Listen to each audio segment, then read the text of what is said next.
Scratch yourself. Scratch yourself. You don't never need help from nobody else. All you got to do now,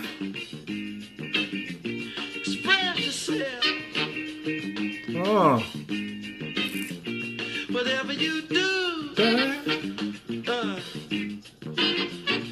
do it good. Whatever you do, Lord, do it good. All right. What's up, Silver? Long time no see, no hear. What you doing? What you doing? It's what you doing when you doing. Oh, what you look like you're doing.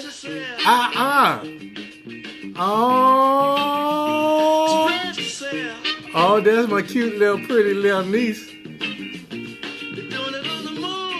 It's amazing when you see somebody, you get this first thought of this person.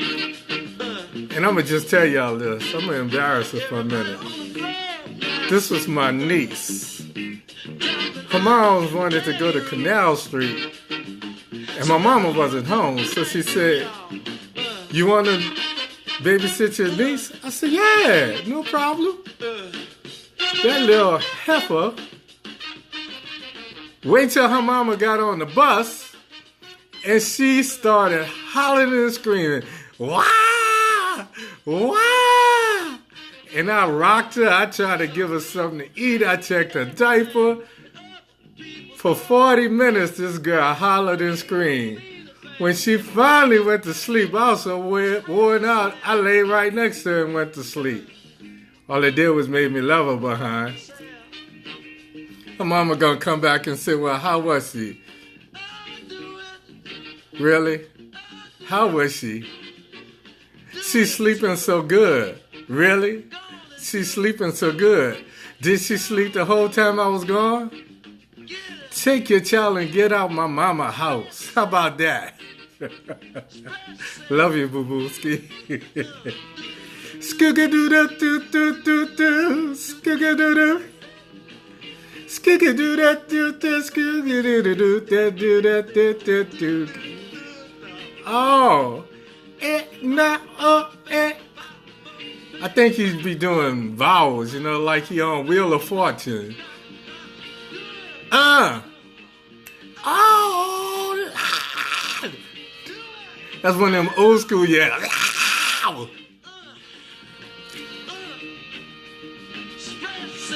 Scratch yourself. Why black people gotta bite their lip when they start dancing like, Oh, well, that's my song right there.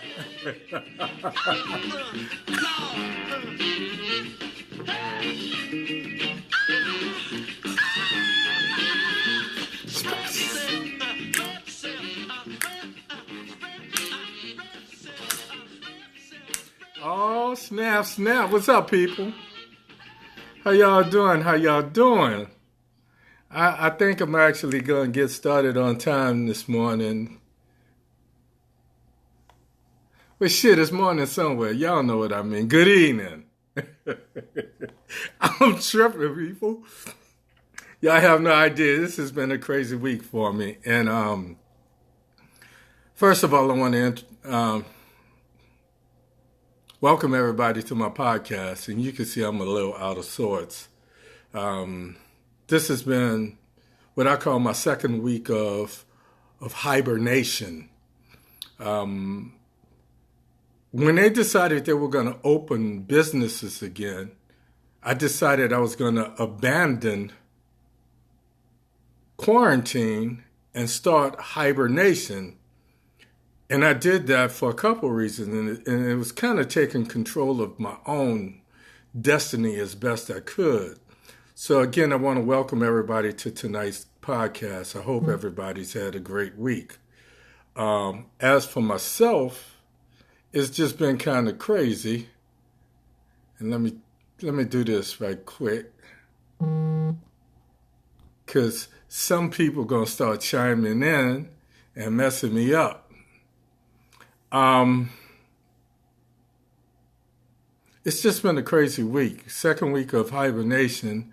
I've been getting out a little bit and just trying to start to develop a new norm. In doing this, most of my podcasts are meant to inform and decipher current events and some of the political madness. Tonight is no different, but to be honest, this podcast is probably as much for me as it is for you. There are more than 3,000 academic papers that have been written to try and understand the relationship between involuntary quarantine and mental conditions. So tonight we're going to talk a little bit about acute anxiety and mental depression caused by being quarantined for an unknown length of time. First of all, let me just kind of put it out there. Y'all know I'm a jack of all trades, a master of many, but I'm not a clinical psychologist and I'm not a psychiatrist. As much as people call and whine on my shoulder, I am not Dr. Phil. I might be Dr. Rennie, but that's a whole nother thing. And I say that because I'm not making light of this situation. I just think it's time to bring certain things to the forefront of our consciousness. Tonight we're going to talk about acute anxiety and depression that's caused by us being quarantined for an unknown length of time. First of all, like I told you, I want you guys to understand that just like everybody else, I'm going through this first. So without any further ado, tonight's podcast is called Quarantine, Anxiety, and Depression.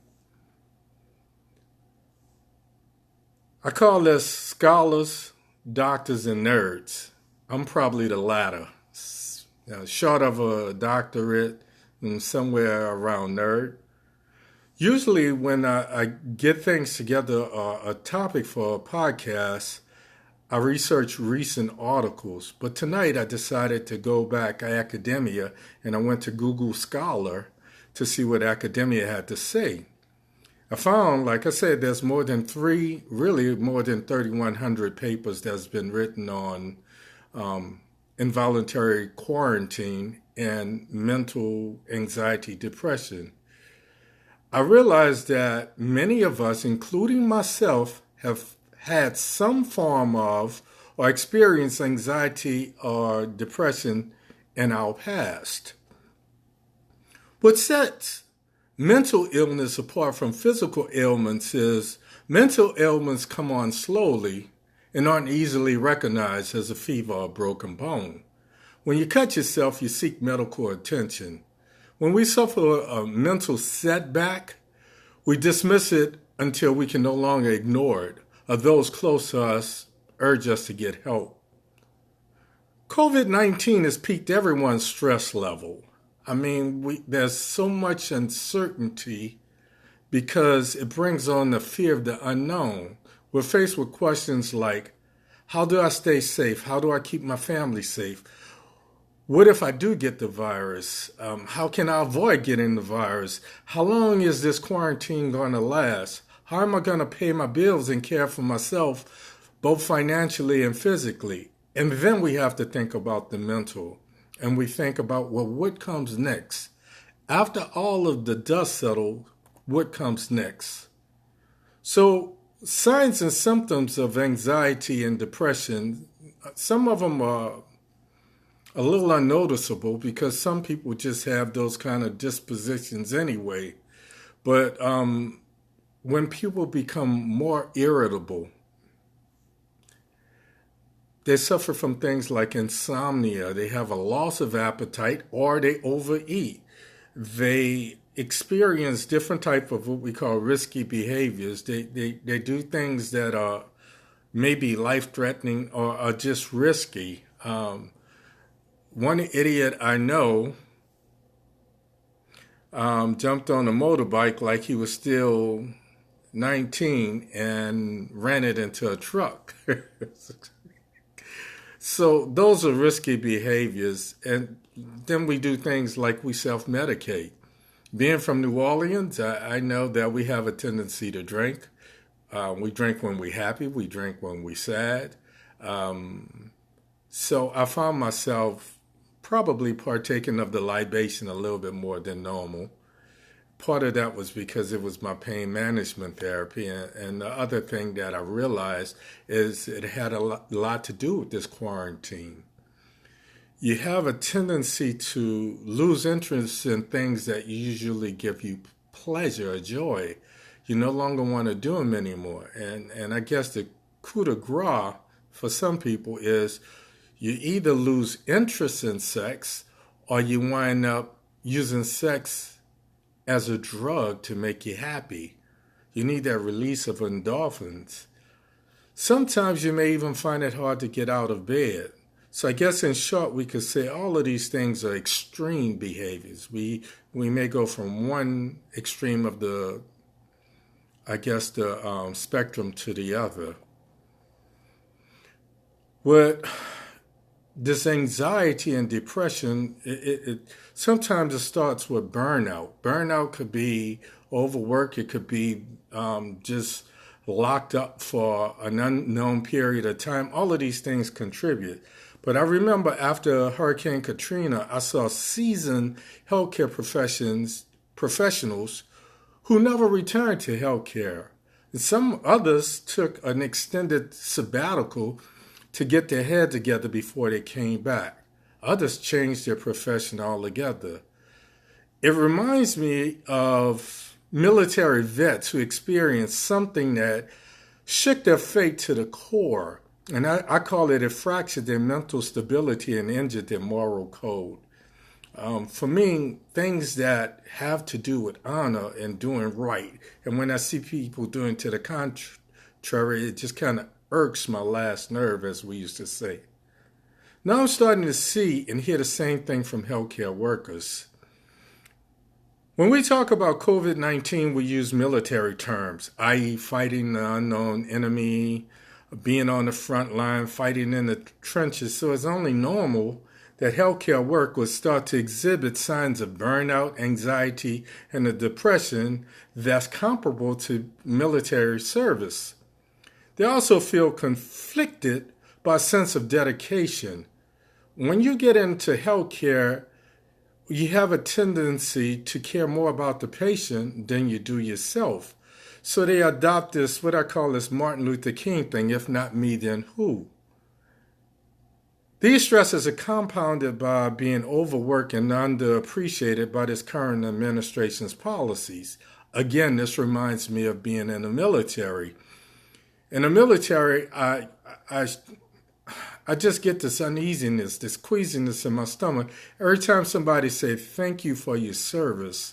It's not service, really, it's a sacrifice. And I think people that are in healthcare are starting to understand that. You're being underappreciated, overworked, and it seems to never end. You constantly think about, what happens if I get sick? Who's going to take care of me and my family? What if I infect my children or my parents or grandchildren or someone in my family? Then you experience this sense of hopelessness. When you can't do anything for a patient, you have to just kind of stand by and watch them die. And with this COVID-19, because there was so much uncertainty, they just kind of put them in a room and checked in on them from time to time, hoping they'd get better because they didn't know what they could give them. So I could understand this stress is going through the roof. At day's end, you have to dismiss all of what you witnessed today, all of those people that you saw die. You have to dismiss it, and hopefully you can take it off with your lab coat and you could hang it up, shake it off. You go home, you try to get some rest, you try to get something to eat. And then in the morning you come back for round 2 and round 3 and round 13, and it just Every day is the day before the same day, and it's just more of the same. That's what burnout is. So I call it, what we're going through is this old play we did in school. Don't bother me. I can't cope. When we feel anxious, we drink, we self-medicate. Somebody I know sells edibles, and they say their business just kind of took off through the roof during this time. And I laughed simply because I understand. Me, I don't partake of the edibles. Let me just tell y'all that. Last time I doobie was when we was flashlighting way back in the day. But anyway, we have a tendency to fly off the handle. We take things out of context, and then we take it out on those that we care about because they're closest to us. We feel like we have no one to talk to about what's going on. And what you're starting to hear and what you're starting to understand, you feel some of these things. We all do. That's normal. Some people have a way of taking it to an extreme. They isolate themselves. They literally worry themselves to death. They have heart attacks. They have strokes. And we know of people. I know of people like that personally. Still others consider suicide. That's why it's necessary that we talk about this thing. I say let's bring it out. Let's bring it into the open. Let's realize one thing. We've been in quarantine since about March the 14th, 15th. So we're looking at about 8 weeks or 2 months. That's a very long time. Some of us have gone back to work trying to recapture a sense of normalcy. Our Republican governors are opening private businesses and using us as guinea pigs. All of this raises your stress level. All of this causes us to be more anxious. Still others sink into a depression, a depressive state. And it may not be clinical. They may not even understand what's happening. But to others watching them, we can see it. We can point it out. And I've seen some of those telltale signs in myself saying something like, good morning. And I didn't say it to be funny. It's just funny how these things happen.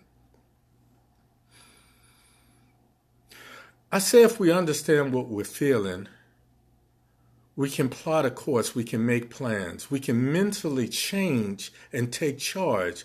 We can end our quarantine that's involuntary, and we can start a hibernation that's voluntary on our own terms. Only you know what's best for you. So you write out your own course of action for your hibernation. Make sure you incorporate things that make you feel good. Understand why you're feeling angry or disgusted. Understand why you feel blasé or melancholy. And when you understand that, it's a step in the right direction.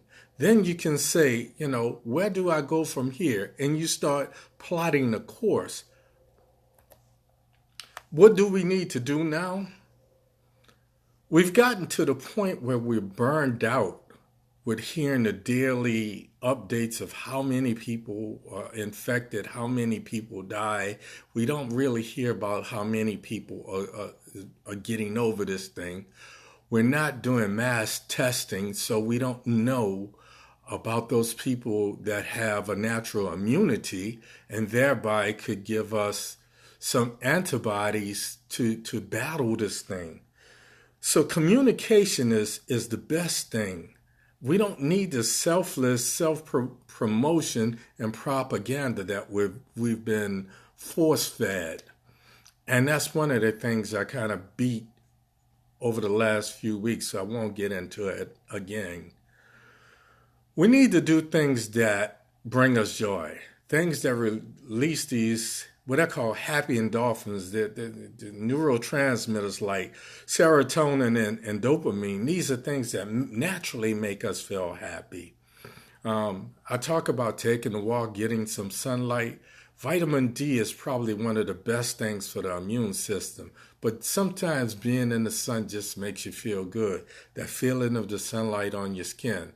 More importantly, we have to be there for each other. Have a cyber talk with someone you haven't talked to in a long time. I'm thinking about hosting a social distance party. And, somebody's always playing DJ.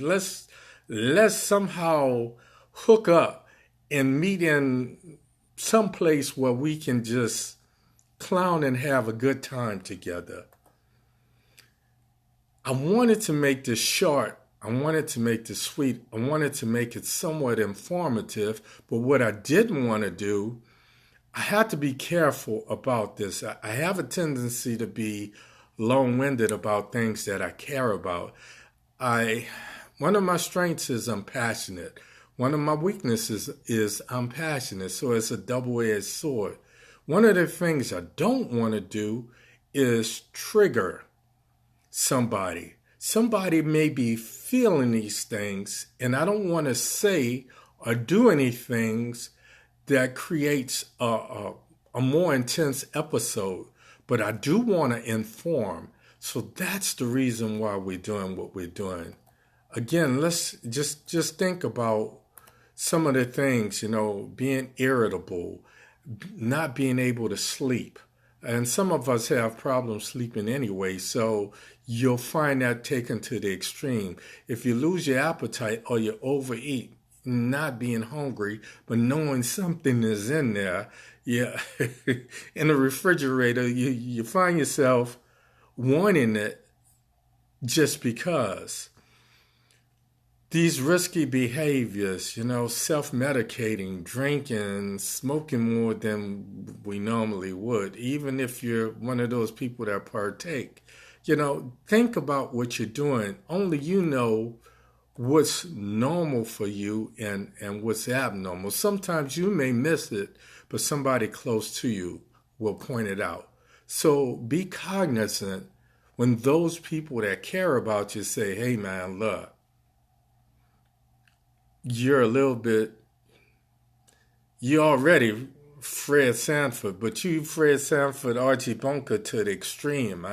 What's going on? Is there something you want to talk about? Is there something you want to get off your chest? Or if somebody comes to you and says, man, look, I don't know about this. I just don't know. Be that ear. Mental illness don't make you weak. They let us know that something's bothering us.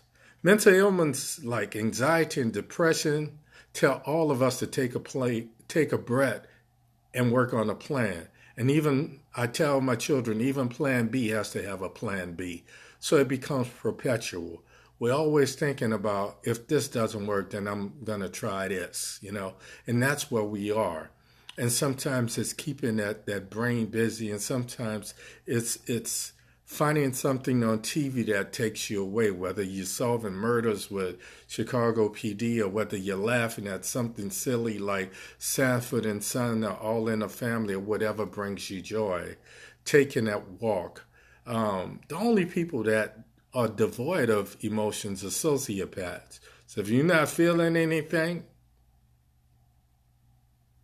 you're probably the one that we're talking about on criminal behavior, Criminal Minds. No, just joking. Don't be afraid to ask for help. More importantly, don't be afraid to reach out and help someone else. COVID-19 has shown us that we're all in this together. None of us are truly immune. No pun intended. As always, I wish you guys the best. As always, I thank you for being here for me. And hopefully I'm being here for you as well. So I thank you for your love. I thank you for your support. I thank you for showing up and showing out week in, week out. I urge you to go to my YouTube channel, view my previous podcasts, view the one tonight. If you came in a little bit late, you're probably saying, wow, this is the shortest one he's done. And it's by design. Share your favorite podcast and a watch party with those that you care about. Don't forget to subscribe. Again, thank you for your time, your attention, and your support. As always, imparting peace. Hair grease. I'm out of here, folks. See you next week. Same Baptiste place, same Baptiste time. Just remember, I got something to say. If I say it, and then the white man say it, it must be true. Good night, folks. Y'all have a good one. Take care of yourself out there.